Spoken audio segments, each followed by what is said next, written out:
Assalamualaikum warahmatullahi wabarakatuh. So, hari ni kita akan belajar mengenai bab 7. Okay. So, dalam bab 7 ni, okay, kalau semua boleh tengok adalah berkaitan dengan zakat pendapatan. Okay. So, kita akan belajar mengenai beberapa perkara. Okay, antaranya adalah, okay, iaitu definisi zakat pendapatan, dalil zakat pendapatan, syarat khusus zakat pendapatan dan juga kiraan zakat pendapatan itu secara simple lah sebab kita tak ada final exam, so saya tak akan ajar secara detail pengiraan zakat pendapatan tersebut. Okey, minggu hadapan pada hari Isnin kita akan ada latihan sahaja, tiada video. So latihan tersebut para pelajar boleh buat untuk menggantikan jumlah kelas kita. So saya harap dengan latihan tersebut para pelajar boleh lebih faham mengenai zakat pendapatan. Okay, ini kerana pada pendapat saya, bila para pelajar telah bekerja nanti, perkara pertama yang perlu ditunaikan adalah zakat pendapatan jika melebihi nisab. Okay, yang itu yang kita mahu penerima zakat sekarang faham bahawa bayar zakat untuk kemudahan orang lain. Okay, kita akan pergi kepada definisi. Okey, definisi zakat pendapatan dalam bahasa Arab disebut sebagai al-mal al-mustafad. Iaitu harta pendapatan daripada kerja dan usaha. Semua pendapatan sama ada bersifat penggajian iaitu gaji dan pendapatan bebas. Contoh macam awak jadi freelancer ke, okey, ataupun apa-apalah pekerjaan bebas yang awak buat mesti dikira dalam pembayaran zakat. Maksudnya hasil yang awak dapat, hasil halal yang awak dapat untuk sara diri tu kita anggap sebagai zakat pendapatan. Okey. Kalau nanti rasanya pelajar mungkin tak sempat, dekat library ada buku pasal Al-Mal Al-Mustafad. Online pun ada, boleh search buku Al-Mal Al-Mustafad. Buku tu sangat menarik untuk dibaca oleh para pelajar lah. Okey, kita akan pergi ke slide seterusnya. Okey, kejap ya. Okey, slide seterusnya adalah berkaitan dengan jenis zakat pendapatan. Okey, jenis zakat pendapatan ni terdapat 3, iaitu upah kerja, iaitu gaji lah yang kita kata. Okey, pendapatan sama ada dalam bentuk gaji, upah, ganjaran, bonus, imbuhan, pencen, pampasan, hadiah, insentif dan lain-lain. Yang ini adalah sebenarnya kerja tetap lah.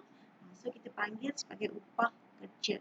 Okey, yang kedua adalah kerja bebas. Kerja bebas ni adalah mereka yang melakukan kerja secara bebas ataupun freelancer. Contohnya perkhidmatan konsultasi, peguam, arkitek, accountant, bayaran projek oleh kontraktor secara bermusim iaitu kita kata seasonal payment. Pendapatan dari jualan brokerage, takaful, unit trust dan juga daripada penulisan, penerbitan ataupun hasil seni. Maksudnya kerja bebas ni adalah bukanlah kerja tetap tapi kerja sampingan yang dilakukan. Kalau dia buat kerja daripada kerja luar yang sepatutnya, so dia akan terima bayaran, so itu pun dianggap sebagai pendapatan. Yang ketiga adalah harta al-mustaghalat, pendapatan dari harta yang tidak diwajibkan zakat. Okay, tetapi dikira sebagai zakat pendapatan, sebenarnya dia tak wajib zakat. Tapi sekarang ni kita ambil kira sebagai sebahagian dari pendapatan sebab itu adalah hasil. Okay, hasil sewaan rumah, hasil sewaan kenderaan ataupun hasil daripada binatang ternakan seperti susu, telur dan sebagainya. Okay, jika sebelum ni harta al-mustaghalat tidak dikira sebagai harta yang diwajibkan zakat, tetapi pada masa kini kalau kita lihat, okay, dia dikira sebagai pendapatan sebahagian daripada zakat pendapatan. Maksudnya mereka ni perlulah bayar sebab itu adalah hasil halal yang didapati daripada sumber-sumber yang dinyatakan tadi, iaitu seperti sewaan rumah, kenderaan ataupun binatang ternakan. So kenalah bayar zakat. Okay. Seterusnya adalah dalil wajib zakat. Okay. Dalam surah Al-Baqarah ayat 267, saya rasa semua pun dah dengar ayat ni daripada slide-slide sebelum ni. Dalam ayat ni disebut, saya tak nak baca lah. Okay, kita bagi tahu je apa yang disebut. Saya rasa pun semua dah tahu, iaitu kita kena ambil hasil yang baik untuk diberikan kepada orang lain.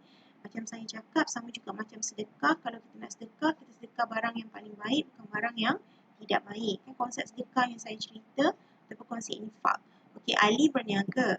Okey, setelah Ali berniaga seharian, makanan yang Ali jual tidak habis, itu tidak dianggap sedekah kerana kita beri barang yang kita tidak mahu.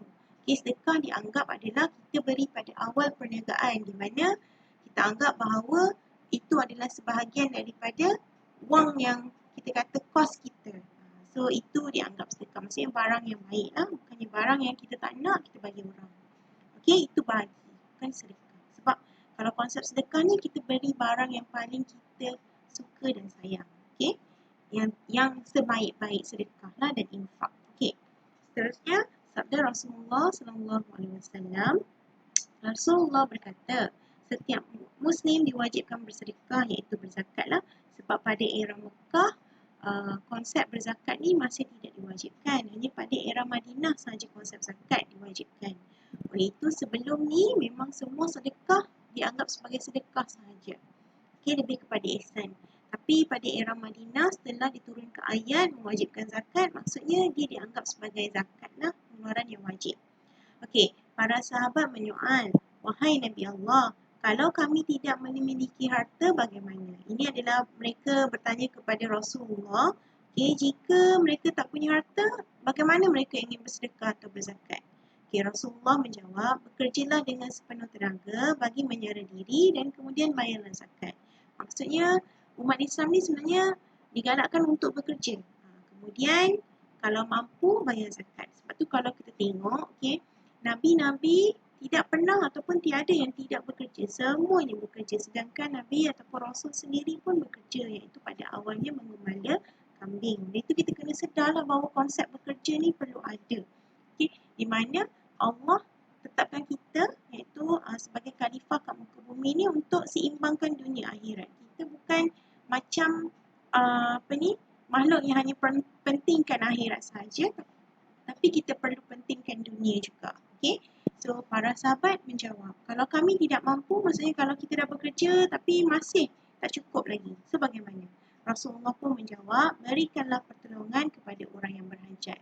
Maksudnya, kalau kita rasa kita tak mampu, cara lain bersedekah adalah kita cuba bantu orang lain. Okay? Cuba bantu orang lain dengan kemampuan kita. Okay?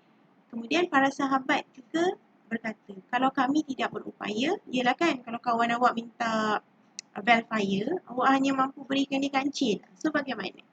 Maka buatlah kebaikan dan cegahlah kemungkaran. Maksudnya amal makruf nahi munkar. Sesungguhnya perbuatan itu kamu dikira sebagai sedekah. Maksudnya kat sini nak cakap jika kita tak mampu bayar zakat, kita boleh bantu orang. Okay? Second. Third, kalau kita tak mampu juga untuk bantu orang lain, maksudnya kita buat perkara baik je kat dunia ni. So, itu pun dianggap sebagai sedekah. Contoh, kalau kita jalan, kita cuba batu kat jalan. Kemudian kita alihkan batu tersebut. Sebenarnya dia sedekah kepada orang yang belakang kita sebab kita memudahkan urusan dia. Itu antara contoh yang paling mudah lah. Dalam riwayat Al-Bukhari, maksudnya ini adalah hadis yang sahih. So, bermaksud mengenai sedekah atau zakat itu disebut. So, kita kena fahamlah konsep sedekah dan zakat itu. Okay? Kemudian, ini adalah syarat-syarat khusus zakat pendapatan. Yang pertama, Islam. Okay? Yang kedua adalah pemilikan sempurna. Yang ketiga adalah cukup nisab. Yang keempat adalah cukup haul. Yang kelima adalah pendapatan halal. Islam semua faham rasanya. Okay? Macam kalau kita lihat kat sini. Okay, Islam ni sebenarnya adalah, maksudnya semua orang Islam wajib bayar zakat. Kerana penerima zakat pun adalah orang Islam itu sendiri. Okay, pemilikan sempurna di mana harta itu 100% adalah pemilikan sempurna individu tersebut. Okay, maksudnya dia boleh guna pakai, dia boleh jual, dia boleh bagi tanpa perlu tanya ataupun minta kebenaran pada siapa-siapa. Itu adalah maksud pemilikan sempurna. Yang ketiga adalah cukup nisab. Cukup nisab di sini adalah sangat mudah. Nisab adalah 85 gram emas dikalikan dengan harga emas semasa bagi zakat pendapatan. So, 85 gram emas dikalikan dengan harga emas semasa. Itu adalah cukup nisab. Cukup nisab ataupun lebih daripada kadar nisab, so kita perlu bayar zakat. Okay, kadar zakat yang perlu dibayar adalah 2.5%. Okay, 2.5%. Okay, cukup haul. Cukup haul adalah cukup tempoh setahun. Iaitu kita kata 354 hari. Kalau 1 Januari sehingga 21 Disember. Itu adalah tempoh cukup haul. Kemudian last sekali adalah pendapatan halal, di mana pendapatan yang kita dapat tu perlulah daripada hasil yang halal. Okey, contohlah kalau kita rasa macam kita main loteri, kita menang. Okey, kita memang selalu buat tu, kerja bebas kita lah. Okey, contoh, okey. Maksudnya tiap-tiap minggu kita akan beli nombor 4WD tu, okey, 4D tu, kita beli. Kita menang, dapat 1 juta. Okey, kita tak boleh bayar zakat. Sebab itu adalah bukan pendapatan halal. Kita kena bagi apa yang kita menang tu, contoh 1 juta kepada Baitulmal. Baitulmal akan uruskan bagaimana duit tersebut akan digunakan. Okey, maksudnya dia tak boleh bagi kepada asnaf duit tersebut.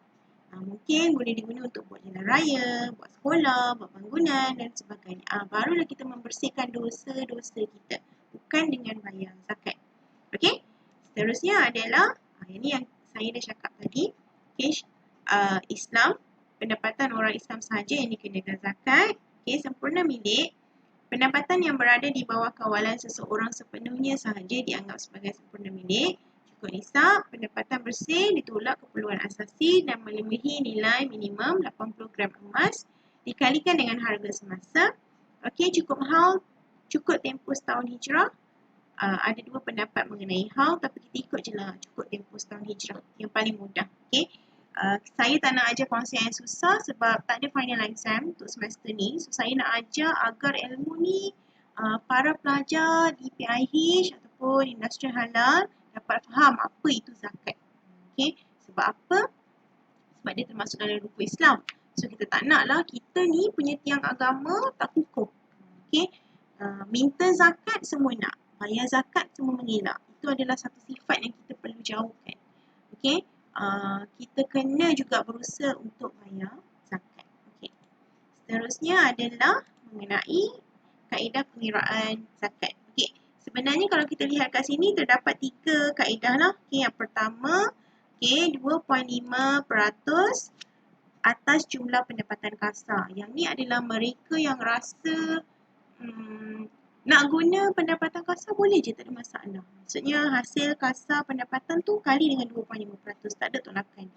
Dibenarkan lagi membayar zakat. Okey, yang kedua, membayar zakat setelah menolak pembelanjaan asas yang dibenarkan mengikut panduan LHDN dan ketetapan Majlis Agama Islam Negeri. Okey, maksudnya kita tolaklah semua belanja kita ikut ketetapan yang telah ditetapkan oleh LHDN dan juga Majlis Agama Islam Negeri. Okey, dan yang ketiga adalah membayar zakat setelah mengambil kira tanggungan sebenar. Okey, maksudnya semualah hutang. Okey, kalau ada apa lagi? Hutang, rumah, ibu, bapa, anak, belanja anak, makan anak dan sebagainya. Okey, di Malaysia kita guna pakai yang nombor 2. Okey, di mana kita bayar zakat, maksudnya hasil kasar ditolakkan dengan tolakan yang dibenarkan oleh LHDN dan juga Majlis Agama Islam Negeri, dan hasil bersih tersebutlah kita bayar zakat sebanyak dengan kadar 2.5%. Okey, 2.5% sahaja. Tak banyak. Okey. So, kaedah pengiraan zakat pendapatan, macam saya cakap tadi lah, dekat Malaysia memang kita guna pakai kaedah kedua. Okey, tapi jumlah penolakan setiap negeri masih berbeza. Sebab apa? Dia bergantung kepada negeri tersebut lah. Okey, kita akan lihatlah nanti apa benda ataupun jumlah tolakan yang dibenarkan. Contoh ada negeri wilayah persekutuan penolakan untuk diri 12,000. Tapi di Selangor 10,800 tak silap saya. Okey, kita akan tengok nanti. Okey, yang ni adalah kaedah pengiraan zakat pendapatan. Okey, jumlah pendapatan semualah. Okey, gaji, bonus, upah. Tadi kan gaji, kita ada apa? Penggajian, kerja bebas dan harta mustaqalat. Apa-apa bentuk jumlah pendapatan atau pendapatan daripada tiga kategori tersebut perlu ditambah. Okey, B, tolakan perbelanjaan yang dibenarkan. Okey, diri, isteri, anak, ibu bapa, simpanan dalam institusi membayar zakat. Okey, kemudian C, pendapatan bersih di mana A tolak dengan B. D, D adalah zakat yang wajib dibayar. So C ni akan dikalikan dengan kadar iaitu 2.5%. Saya tak suka sangat sebenarnya item A, item B, item C dan item D ni. Okay, sebab kadang-kadang untuk pelajar yang baru belajar kiraan dia agak susah sebab dia nak ingat A apa, B apa, C apa, D apa. Tapi saya tak tahulah. Mungkin kaedah yang paling sesuai lah untuk para pelajar yang mana mudah lah. Okay. Tapi saya akan tunjuk nanti cara kira berdasarkan soalan. Okay. Ini adalah jadual penolakan yang dibenarkan mengikut negeri bagi Johor, Pulau Pinang, Kedah, Sabah dan Sarawak. Okay, diri 9,000, isteri 4,000 seorang, anak 2,000 seorang. So negeri-negeri ni ini adalah tolakan dia. Okay, selanjutnya dalam final exam, kalau tak bagi, kita kena ambil kiraan wilayah persekutuan. Kalau bagi, kita ambil je tolakan yang dibenarkan mengikut kadar yang telah ditetapkan dalam soalan tersebut. Okay, kalau final exam lah. Okay, tapi sekarang tak ada final exam. Okay, so ini adalah wilayah persekutuan. Okay, inilah. Kita kena hafal diri 12, isteri 5, anak kategori bawah 18 tahun 2,000, anak kategori 2 yang masih belajar di college 5,000 dan kemudian pendidikan sendiri sebanyak 2,000. Ini Terengganu, kalau tengok pun berbeza. Terengganu dan Melaka 8, isteri 5,000. Okay, kalau bekerja di Melaka tak boleh tolak lah. Okay, bukan tanggungan. Tidak bekerja 5,000 seorang sahaja. Tapi kalau wilayah 1 isteri, 2 isteri, 3 isteri, 4 isteri tolak lah. Sama juga dengan Terengganu. Okay, anak dua-dua kategori adalah sebanyak 1,000. So senang je kita hafal 12,000, 5,000, 2,000, 5,000. 12, 5, 2, 5. Okay.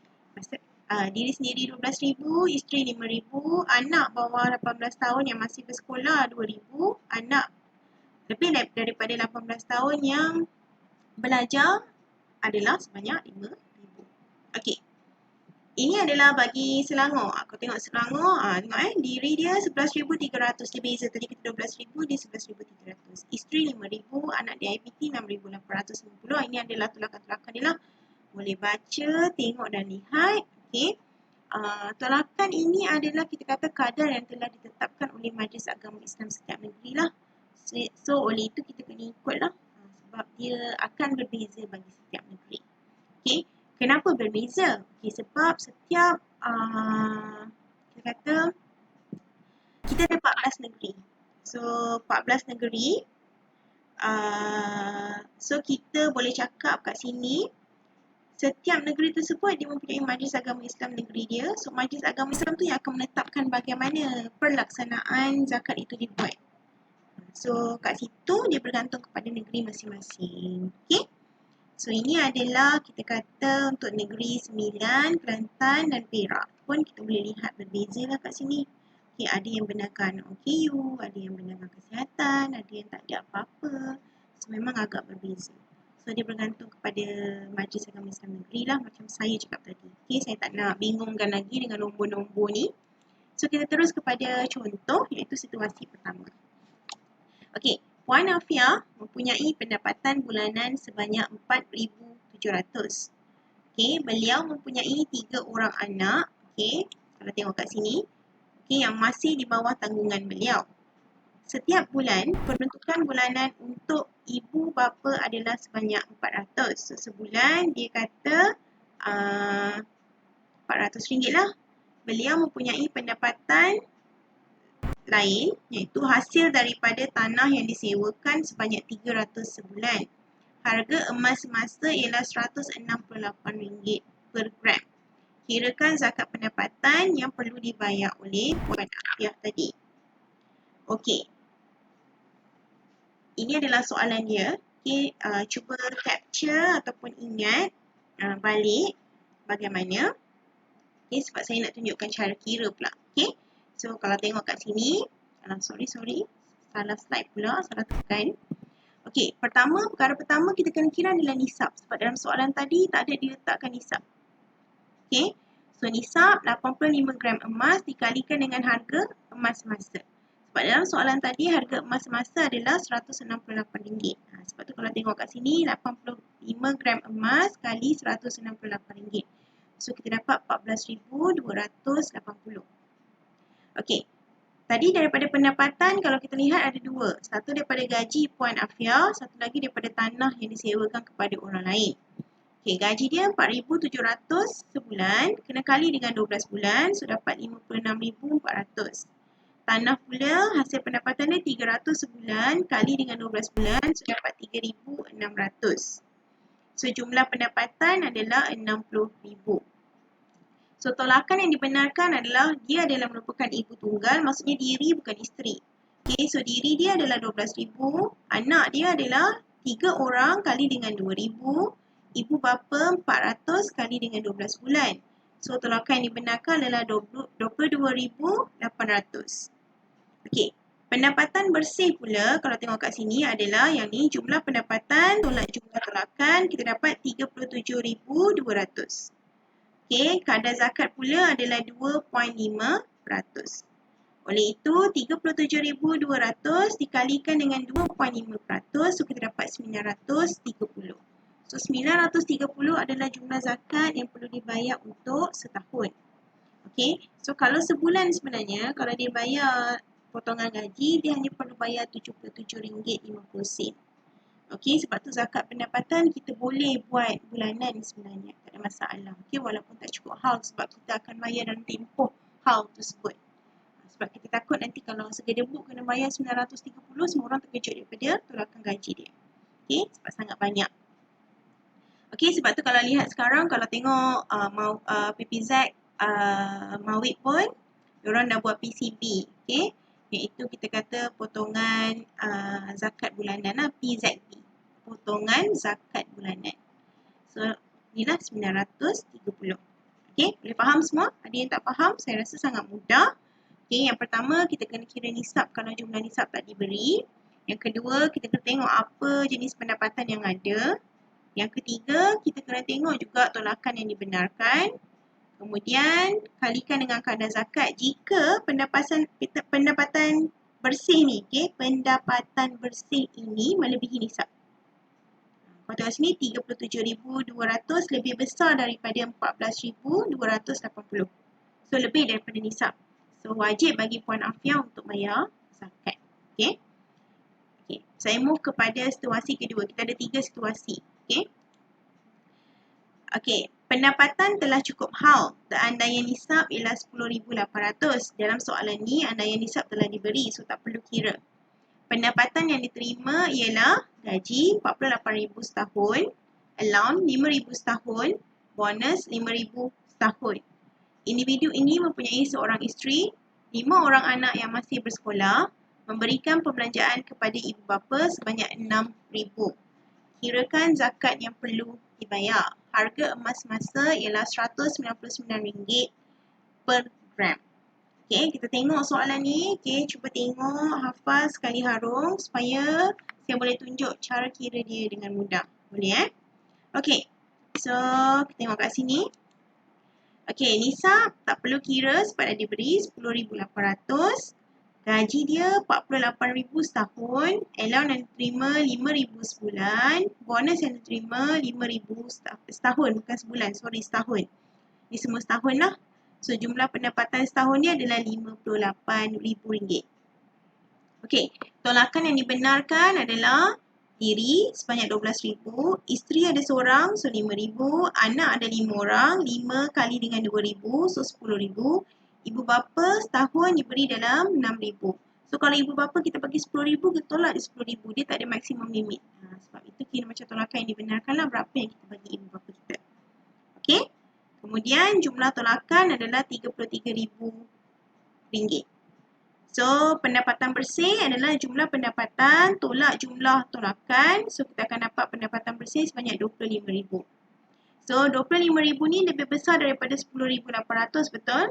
So, kita kena bayar zakat dan kadar zakat dia adalah 2.5%. So, RM25,000 kali dengan 2.5%, zakat yang perlu dibayar adalah sebanyak RM625 setahun. Okay, ini setahun RM625. Kalau sebulan dia perlu bayar RM52.83 ataupun RM53 sahaja sebulan. Okay, ini adalah kiraan dia. Okay, apa-apa pun dalam zakat pendapatan yang penting adalah nisab. Jika nisab telah diberi, tak perlu kira. Jika nisab tidak diberi perlu kira. Okay, sebab kita tengok sama ada pendapatan kita melebihi nisab atau tidak. Tapi kita nak tengok tu adalah pendapatan bersih. bukan jumlah keseluruhan pendapatan. So, selepas tolakan pendapatan bersih kita, jika lebih nisab, baru kita kali dengan kadar zakat iaitu 2.5. Okey, ini adalah last situasi yang ketiga. Okey, pendapatan ahli sebagai pegawai ialah seperti di bawah. Okey, beliau mempunyai seorang isteri dan 5 orang anak. Kirakan zakat pendapatan ahli. Andaian nisab ialah 10,000. Penolakan yang dibenarkan ialah 8,000 diri, isteri 3,000, anak 1,000, harga emas semasa ialah 130 gram. Okey. Kalau kita tengok kat sini, ini adalah gaji dia 6,500, KWSP tolakan adalah sebanyak 6,000. Okey, so kita pergi tengok kepada kiraan dia.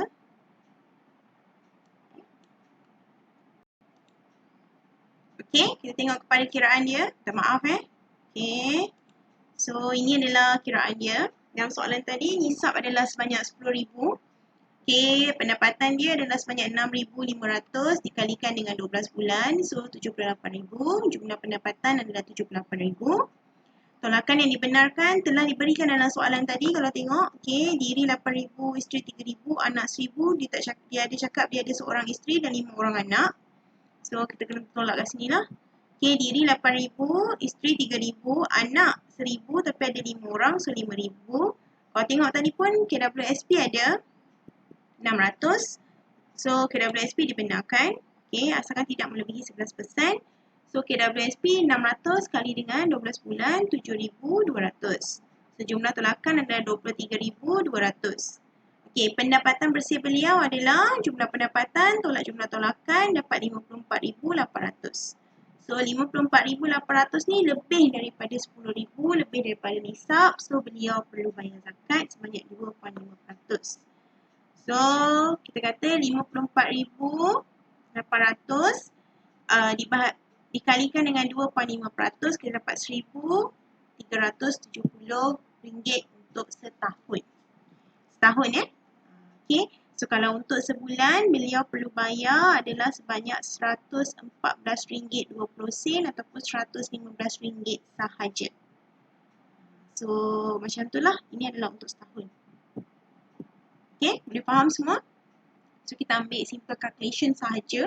Okey, saya nak awak faham sebab next week, Isnin, saya akan bagi latihan berkaitan dengan zakat pendapatan sebab saya nak tengok sama ada semua faham atau tidak.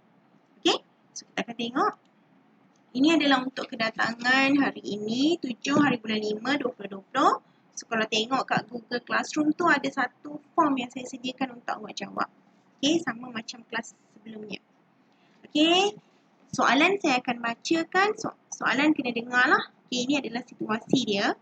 Dimah mempunyai pendapatan sebanyak 4,000. Okey, untuk sebulan lah. Beliau merupakan seorang ibu tunggal. Okey, 4,000 sebulan. Okey, beliau merupakan seorang ibu tunggal. Mempunyai 4 orang anak yang masih sekolah. Setiap bulan, beliau terpaksa mengeluarkan 1,000 untuk perubatan ibunya yang sakit. Harga emas semasa ialah 120 gram. Okey, saya ulang soalan semula. Dimah mempunyai pendapatan sebanyak 4,000. Beliau, itu adalah untuk sebulan, 4,000 sebulan. Beliau merupakan seorang ibu tunggal mempunyai 4 orang anak yang masih bersekolah. Setiap bulan, beliau terpaksa mengeluarkan 1,000 untuk perubatan ibunya yang sakit. Harga emas semasa ialah 120 gram. Okey, kalau dia tak bagi tahu negeri apa, kita kena anggap negeri wilayah persekutuan. Okey, so soalan ni adalah berkaitan dengan wilayah persekutuan. Okey, so tolakan bagi wilayah persekutuan tadi adalah 12,525 dia punya keyword. So tengok balik slide tersebut. Okey, so soalan pertama. Okey, soalan pertama berdasarkan situasi ni.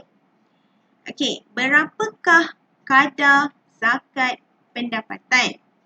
Berapakah kadar zakat pendapatan? Soalan pertama, berapakah kadar zakat pendapatan? Boleh semua? Okey, soalan kedua. Okey, kirakan tolakan tahunan perbelanjaan 5. Okey, kirakan tolakan tahunan, perbelanjaan 5.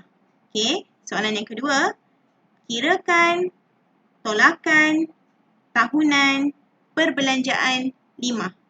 Okey, boleh Soalan yang ketiga.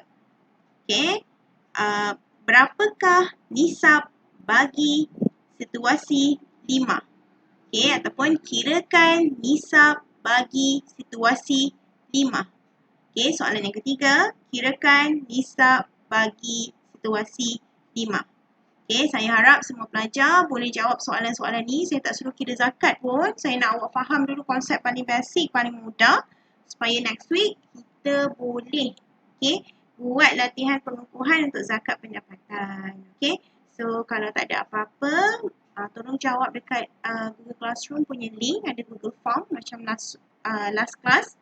So, dan lepas tu submit. So, saya harap itu sajalah untuk hari ini. Dan saya harap semoga ilmu yang saya berikan ni bermanfaat. Okey. Assalamualaikum warahmatullahi wabarakatuh. So, kita jumpa lagi next class on Monday. Okey. Jumpa lagi semua. Bye.